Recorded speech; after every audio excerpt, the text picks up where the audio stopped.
I know exactly what I'm doing. DFG, you heard? Yeah, I'm from the streets where the hood was swallowing me. Bullets are following me. These haters out to get me. Look how this Prada fit me. We move around with blickies. I got that bag, not a stash. Thick as Lionel Richie's. Jack riding out the 50.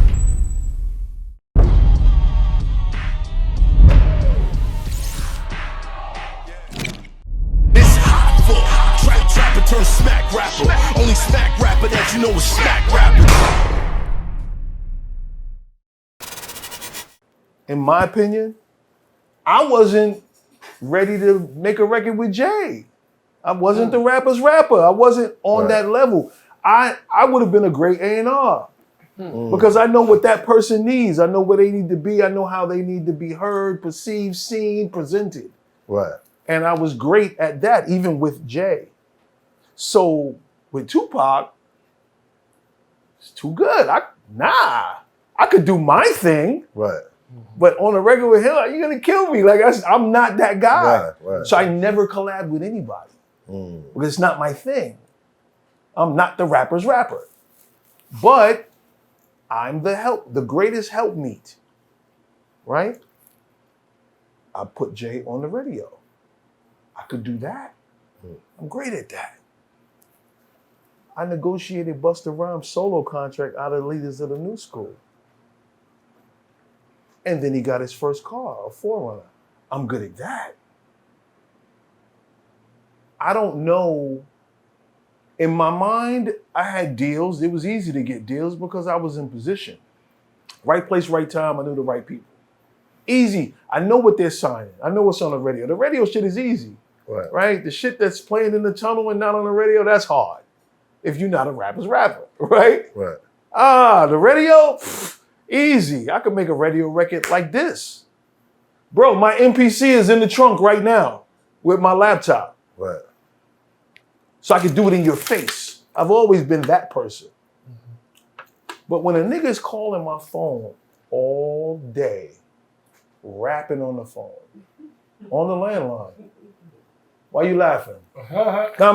Honest question. Give me 1 second. Why you laughing? Okay, cool. Now I thought you knew something. When a person is calling your phone rapping because you're on and they're not, a friend of yours, and I'm like, you gotta put the phone down. You pick it up, you go, hello, hello, hello. He's still going, you put the phone down. And you pick it up and you're like, my man too. And this happens days on end. And I'm like, all right, time out. I'm in, but I'm not. I don't really know how to put anybody on. But I thought about it and I have an idea. If it works, you're in. I call Heavy D, God rest his soul. Rest in peace. Who's a very good friend of mine. Okay? Rest in peace. I call his right-hand man, Damian Blyden. I call him on speaker right now. They called him D.O. You seen Heavy, you seen him. Okay? He was just Heavy's man. Okay? I said, listen, you trying to be in management. I got an artist for you, and he is nice. I'm putting the sauce on it. He's like, word. I said, yeah, where he from? East New York. But he be, in my neighborhood. Now it's my man, though. He nice. I don't really know what's nice because I'm not nice. I don't give a fuck about that. I know what's going on the radio. I'm that guy. Like, he could tell you, we in the studio, I go, that ain't it, but switch this, put that on, and they're going to eat it. They're going to take it. Right? Cool. Give me his number. I gave him his number. He calls him. You know the story, right? You know the story, Shiz? He calls him. He comes to Brooklyn, picks him up, takes him to Mount Vernon.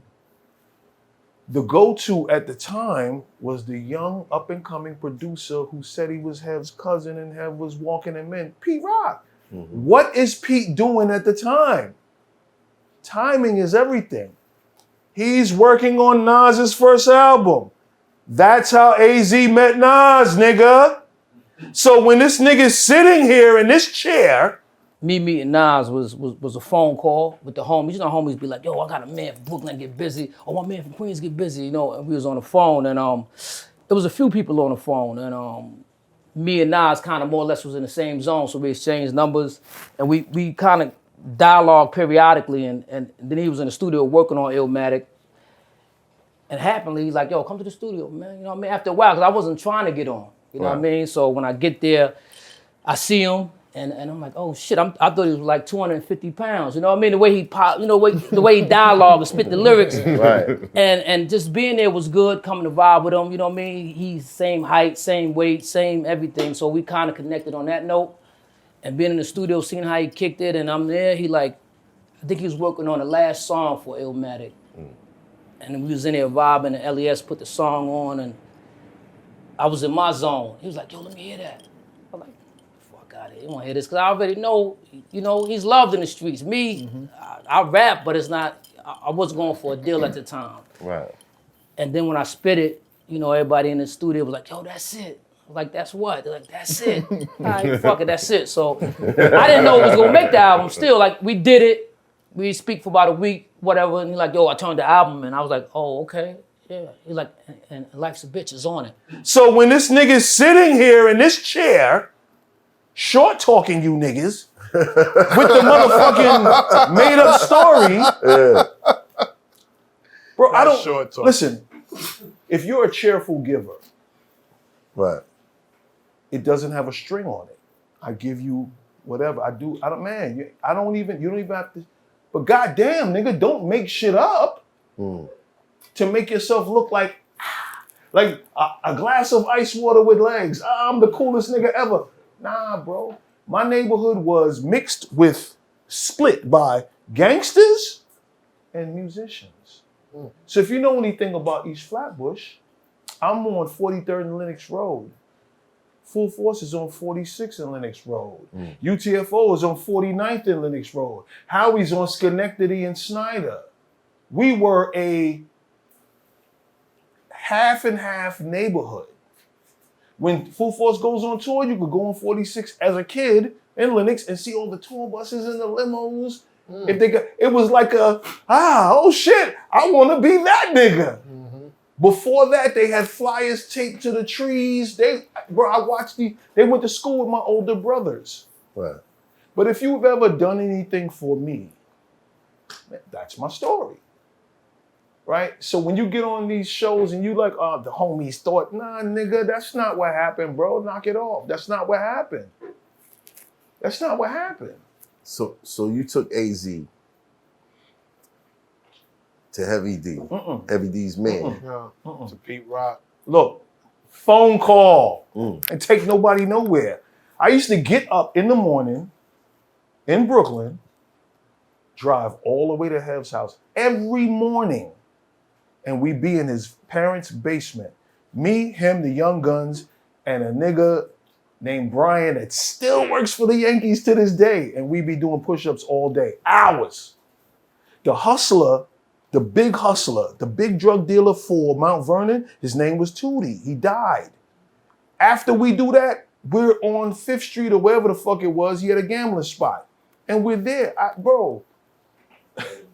Bro, like I can't tell you, I can't fabricate anything. Right. I haven't told my story but I'm like sitting back and I'm listening to other shit and I'm like, the fuck are you talking about, bro?